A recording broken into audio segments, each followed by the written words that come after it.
The Premier League season is kicking off tomorrow, and there's no better time than for us to do our Premier League prediction video tonight before everything kicks off. And one thing that I've learned in the process of making this video is that you guys are definitely going to enjoy watching this video compared to the way I am making it. Because over the years, I've been watching people do this thing, and I can tell you for free, it is not that enjoyable because in a year's time, I can look like a complete mumu after this thing has ended. But I want to also tell you guys because obviously we're born in a generation where we don't really have long attention span like that. So I'm going to be going straight to the point. I'm not going to be talking too much about the team, but like I always tell you guys, without waffling too much, let's get straight into the video. So the way we're going to be doing it, I'm going to be doing it in a tier list format. You can see there are different tiers. You never did there. That's for the guys that are going to be getting relegated. The low teams, those are the ones that are lower mid table, 14 to 17. Mid table teams, 19 ninth to 13th rather. The UECL is obviously going to be only one spot. That's the Conference League. Whoever is going to finish eighth is going to get it. Europa League, that's who is going to finish sixth and seventh. UCL spots second to fifth, and then the eventual winners. So without walking too much, let's get straight into it. And there's no better place to start than at the foot of the table. And Hull City, I can't lie, you guys, you never did there. These guys have had an underwhelming window in terms of their signings. And when you add the fact that these guys were actually the lowest ranked team among the guys that are coming to the Prem now, it's not going to be hard for them to finish 20th in the league. And if we're talking about who is going to be 19th, partnering them as the other team to be going down, I think I'm going to be going for Coventry. Where's Coventry? Yeah. Coventry is going to be 19th. Super Frank Lampard, he can do well, but at the same time, might not do so well. It remains to be seen how he's going to be doing. Lampard has already come out and said that he has at least three players that are going to be out for the start of the season. One of them is Haji Wright. And if you don't know who Haji Wright is, he's a striker that has 49 goals for them in the last three seasons. And they have they have I can't even call them decent. They have signings that they've made, but at this point they'll probably need to bring Pasulu to play for them. And then in 18th, who do we have? Who do we have in 18th? Where's this thing? Yeah, Ipswich. Ipswich is going to be the relegated team that finishes 18th. So as they're coming up, these guys are going straight back down. Ipswich is going to be finishing 18th. They've made some signings here and there, but I think the likes of Enciso, Fatau, Lukic, Dyson Maeda, whatever his name is, they're going to be able to do enough to keep them up in an alternative universe. In 17th position, Newcastle, they are going right back to where they started with the project because everybody that Detroit signed is running away from them like the plague. And this their new manager, this Yasu guy, I don't think he's going to be able to firm it. I don't think he's going to be able to cope with how the Premier League wants him to play or the standards because he has never managed in the Premier League and it's not that easy for people to just come in and do very well. My hot take for Newcastle this season is that they're going to end up changing their manager before the season ends. In 16th place, we have Nottingham Forest. And the reason I have these guys here is because of Marinakis. This guy is not going to let these guys get into like a serious relegation scrap. And that's because of the way he plays, or rather, the way he manages his football team.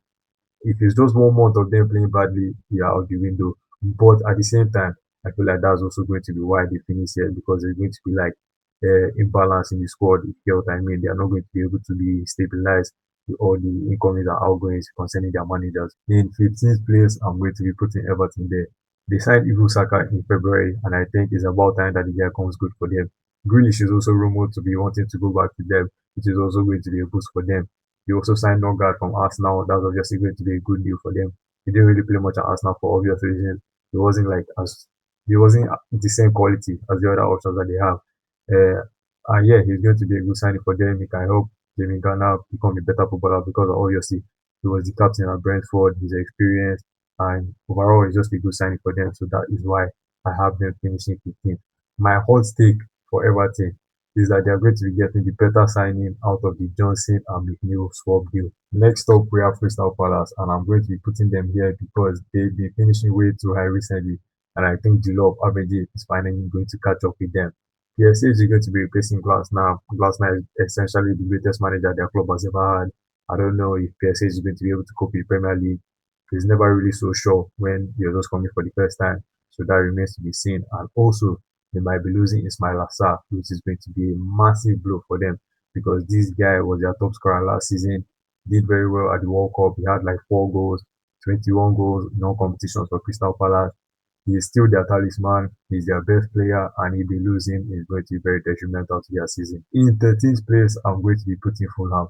Now, these guys are here because personally, I don't really see Abelo as like a very, very crazy manager, even though he was the manager of Real Madrid last season.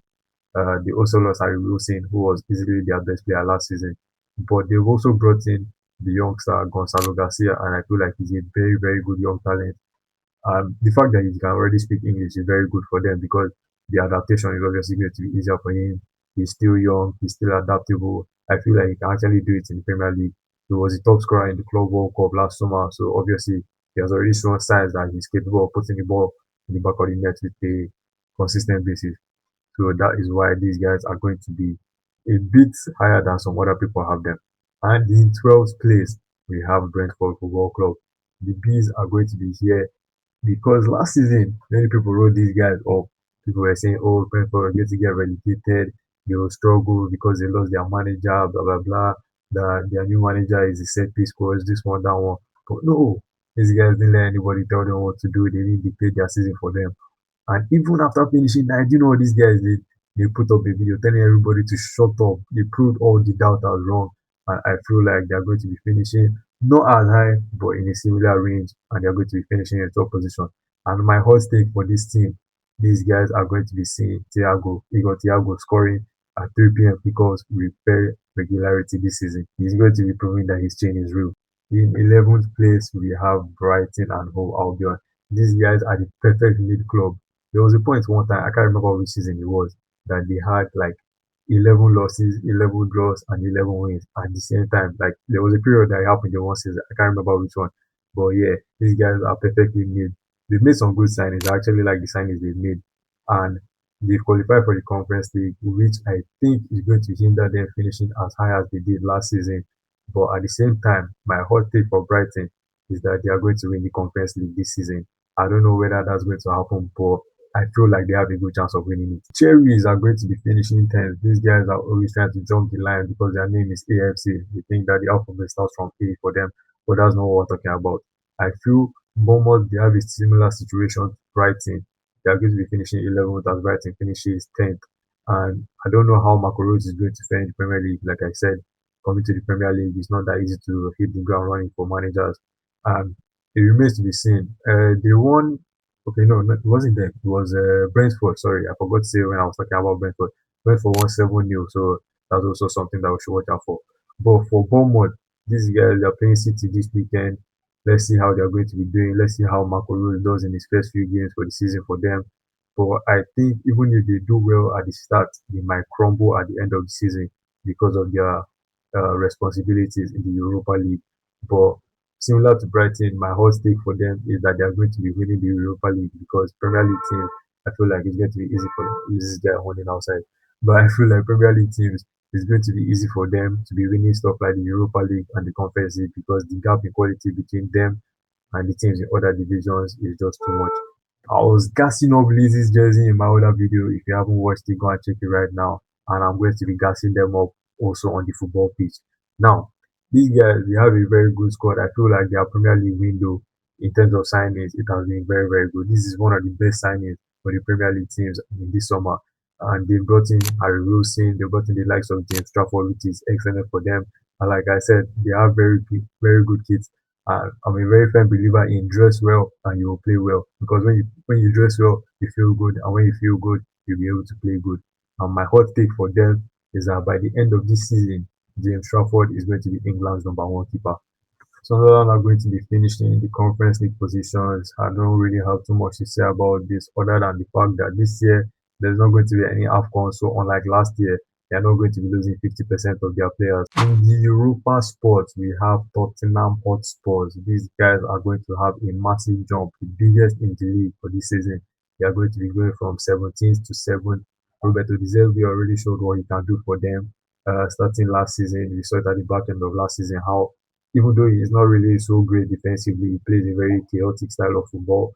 I feel like this guy can get them firing in the attack. And they've been linked to some very interesting deals this summer. They've already sold James Spence to Inter. They've improved their defense actually. I feel like the likes of Van Heck and Robertson, they can help them a lot. Pedro Porro had a good World Cup, so he's going to be having a lot of confidence coming into the season. But the 200 million that they spent on Fernandez and Tonali is expensive, but at the same time, I feel like those guys are quality players. They are going to help their midfield a lot. And they have been rumored with a 150 million combined move for Mamouche and Savio. And speaking about this, I feel like that's going to be a good move for them if they get it. But my hot take for this, speaking on that move, if Mamouche signs for Spurs, Mamouche is born on the 7th of February. If he signs for Spurs, they are going to be playing Ipswich on the 6th of February. I think Mamouche is going to be getting a hat trick the day before his birthday in that fixture. And I'm very, very sure about this one. This one I'm fairly confident. In sixth place, we have Aston Village. Where is the not letting me go? Sorry about that. Let me put them up here. Yeah, Aston Village. They are going to be finishing sixth. Now, why do I think so? Even though Mazambi is good, I'm speaking about my old videos. You guys can go and check that one. I made a video about the most expensive signing so far this summer. But I feel, yeah, Mazambi is good. But I feel like they've lost way too much quality in their team, especially in the metro areas. Their spine has been ripped apart. Watkins himself might even be going to Saudi. But they brought in the likes of Garnacho. Oh, sorry, my bad. Garnacho. So let's see whether Unai Emery, as he has continued his trend of signing 81 to 83 rated players on FIFA, let's see whether he's going to continue being the winger whisperer. Liverpool fans might not like this one too much, but I have them finishing fifth, just outside the top four spot. And why do I say so? I rate Aveloa highly. I feel like he's a good coach, but also this job might end up being too big for him. I think he might even get sacked if it goes badly, but we'll just have to wait and see how that one is. And they haven't really done enough in terms of signings. They've been flirting with Bacola for basically the whole window. I feel like they can actually pay that 140, so I don't know why they're still wasting time. But even at that, they haven't really addressed their right wing option so well because Bakola is still a right footer. He's still predominantly a left winger. I think the same goes for Muni also. He's never as good. So let's see what they do in terms of their right winger. And Iraola also said in preseason that these guys can barely play 30 minutes. So I don't even know how they are going to be surviving come the start of the season because the season is starting just tomorrow. By Saturday or Sunday, these guys will have played their first game. So we'll see how that one goes. My hot take for this one is that Isaac will be top three strikers in terms of goals. He's going to be top three rather in terms of goals in the league. Michael Carrick is going to be able to take his old team to better heights this season. Well, not better heights compared to last season, but better heights in terms of where they've been in recent years. I find them finishing fourth. It's his first season, so obviously we have to wait and see how well he does by the start of the season. They've made some good signings with Telemans and Santos, but you see that back line, I'm not confident, and that's why I think it's going to hinder them. Last season, they were playing only one game a week at some point, and it helped them a lot. And now, with that back line, with their whole squad, I think they can compete to a sensible amount, but that back line just doesn't do it for me. And we all know the saying, attack wins you games, but defense wins you titles. Similar to Man United last season, Chelsea is going to be playing only one game a week this season, and I think it's going to be very beneficial for them. Xabi Alonso is one of the many new managers coming to the league, but I think that one game a week thing is going to help him a lot. They have a very talented squad. They've always, I don't think there's ever been a question about Chelsea. But the main thing about their window this time around is that they've learned from their mistakes. They've brought in more experienced players in the likes of Henderson and Welbeck. And another thing that these guys are learning the art of extortion. Because what do you mean you want 220 million for Enzo and Neto? But overall, I think another thing that's going to be helping Alonso is the mentality because you guys might think this is not important, but when this guy was a player, it was the main reason why Arteta was not playing for Spain. And that is why this guy might be in his head. He's like, wait, Arteta, this small boy that I was benching, is going to be able to give him like some a fight, if you get what I mean. He's going to be able to fight for his position. He's not going to want Arteta to gap him by too many points, even though Arteta has a better team than he does. And my hot take for Chelsea, João Pedro has taken the number 9 jersey, and I think that he is going to be breaking the Chelsea number 9 course. And the team I'm putting in number 2 is a team that has finished outside the champions spot for 2 years in a row. So people might be surprised by this, but I've told you guys before, I don't want to be biased on my page or my channel. I think City were going to be finishing second. We haven't won the title for 2 years, and I don't think Maresca is going to be able to do it in his first try. I hope I'm wrong, but I don't really see it happening. He has come out and said that he wants a bigger squad rather the bigger squad than Guardiola has, and they have been giving this guy shoestrings to make his transfers with. This guy has a grand total of five midfielders to his name as I'm recording this, and we only have like four attackers. If Mamouche goes, we're only going to have three attackers, and that's our starting front three. Doku is already injured, so obviously we're going to be having to push check it to the right wing. So it's not going to be it's not going to be a very nice start to the season if you ask me. And my hot take for this, I think that Foden is going to be back. What do you guys know about watches? If you know about the brand, Patek Philippe, you see this time for Patek Philippe Foden.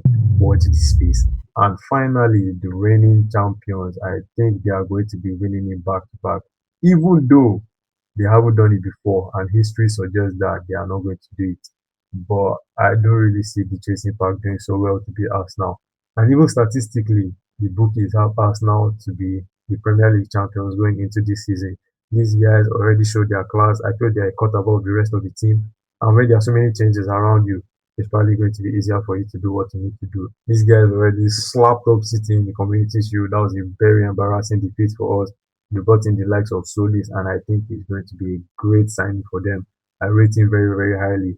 Just off the few matches for Arsenal that he has played, I think that he's going to be very good for them. And my hot take for Arsenal is that Solis is going to score at least 10 goals in the Premier League. But anyway, guys, those are my Premier League predictions for this season. Let me know what you think. Let me know if you agree.